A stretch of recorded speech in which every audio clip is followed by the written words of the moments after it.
நுவலி விளையாடி நேயர்களுக்கு சாய் சுதாவின் அன்பு வணக்கங்கள். இந்த பதிவில் நாம் நாராயண் மேகாஜி லோகண்டே அப்படிங்கிறவரை பற்றி தான் நம்ம தெரிஞ்சுக்க போகிறோம்.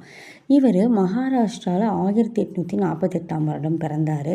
1897 பிப்ரவரியில் மறைந்துட்டார்.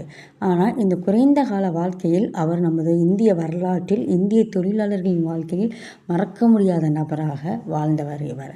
அப்படி என்னென்ன செஞ்சார் அப்படின்னு பார்த்தீங்கன்னா, முதல் தொழிலாளர் சங்கத்தை உருவாக்கியவரே இவர் தான்.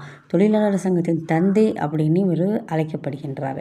இவர் என்னென்ன தொழிலாளர்களுக்காக போராட்டங்களின் மூலம் வாங்கி கொடுத்தாரு அப்படின்னு பார்த்தீங்கன்னா, இன்றும் ஞாயிற்றுக்கிழமைகள் விடுமுறைன்னு சொல்கிறோம் பார்த்தீங்களா, அந்த ஞாயிற்றுக்கிழமை விடுமுறையரை வாங்கி கொடுத்ததே இவர் தான்.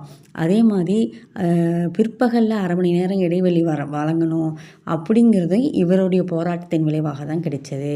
காலையில் 6:30க்கு தொடங்கி மாலை சூரியன் மறைவதற்கு முன் தொழிற்சாலைகள் மூடப்பட வேண்டும் அப்படிங்கிற ஒரு முறையும் இவருடைய போராட்டத்தின் விளைவாக தான் கிடைச்சது. தொழிலாளர்களின் சம்பளம் மாதந்தோறும் 15 தேதிக்குள் கொடுக்கப்பட வேண்டும் அப்படிங்கிற உரிமையும் தொழிலாளர்களுக்கு இவருடைய போராட்டத்தின் மூலமாக தான் கிடைச்சது.